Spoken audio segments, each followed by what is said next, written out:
The brightest economic minds in the world are meeting right now at the Fed's annual Jackson Hole Summit. Our next guest has strong opinions about what could come next from the Fed. Charles Calomiris is a member of the Shadow Open Market Committee, a former consultant to the Federal Reserve Board. He is also a professor at Columbia Business School. Always glad to see you. Thanks so much for coming in. Pleasure to be here. How worried do you think the Fed is about a double-dip recession?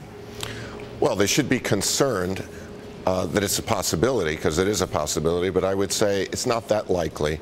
And I think they're already... 1 to 10? Oh, I'd say 2 to 3. And I think that they're already doing what they can do to contribute to reducing that chance, which is making strong signals that they're not going to permit a deflationary run to take hold. They're doing that with their so-called quantitative easing announcement that they're going to keep their balance sheet growing, or at least stable. But I think we have to remember what central banks can do. And to me, the metaphor this year of being at Jackson Hole should be the great Tetons are big, and the Fed is small. Central banks can do price stability long term, they can do short-term counter-cyclical policy, and they can fight financial crises as lenders of last resort. They can't solve long-term growth problems, and they shouldn't try. Do you think that the political forces believe that the Federal Reserve is as big, if not bigger, than the Grand Tetons? Have they put a lot of pressure on them that is bound to be disappointed? Yes, it's wishful thinking. I mean, it's really kind of to be expected. Here we are. We have horrible economic policies. We are in really in the corner in terms of unemployment problems, growth problems, business isn't investing. The big problem is huge policy uncertainty and bad economic policies that we've been pursuing. And we can't solve that by printing money. Look, if you could print your way to prosperity, the whole world would be rich.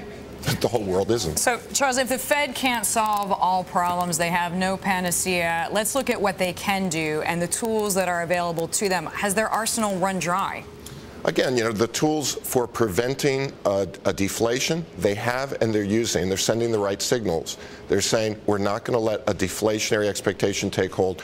They have quantitative easing. They're not going to make the mistake of the Japanese in the 90s. Ben Bernanke knows better. He will prevent that from happening. They're not going to let a financial crisis take hold. They have the lender of last resort power. They're going to use it. They've already shown us that. But, I mean, strategically, what can they do right now? It sounds like you're just saying, look, they just need to buy time. There's one thing they could do, but they shouldn't do, and I don't think they will, which is they could cause an inflation. Olivier Blanchard at the IMF has called for 4% inflation. Let's just inflate our way out of this. Well, it is true that if the Fed pumped up money supply, just started printing money like crazy, it would feel better for a while. But ultimately, we know that would be growth reducing, and we'd end up actually regretting it. So the Fed's not going to do that. So fast forward 1 year, what does the economy look like then? 1.5% to 2% growth would be my guess. Misery, basically. No real improvement on unemployment until we stop making mistakes in our economic policy, show some leadership. We're not going to see improvement. And frankly, I don't think you're going to see it, because you're going to have Congress divided, or maybe on the Republican side, the administration still is going to pursue its policies, and you're not going to see really any change until certainly no sooner than 2012. No chance, using that Western metaphor, to corral all the sheep together and get them pointed in the right direction? I don't think so. I think that the administration is intent in its current policy path. I don't see any chance that they're going to change. And I would say even after 2012, I hate to be a pessimist, but we'd have to see where is that new leadership and that new thinking coming from. And Washington is not a very hopeful place from where I'm sitting.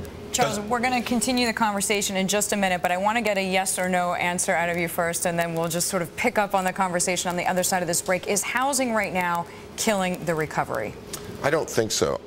My own research actually is indicating that housing, while it's very important from a production side, is not very important from a consumer wealth effect side. Really? That's a very controversial topic in economics. All right. But I don't think it's the thing we should be focused on. Business uncertainty is the thing we should be focused on. All right.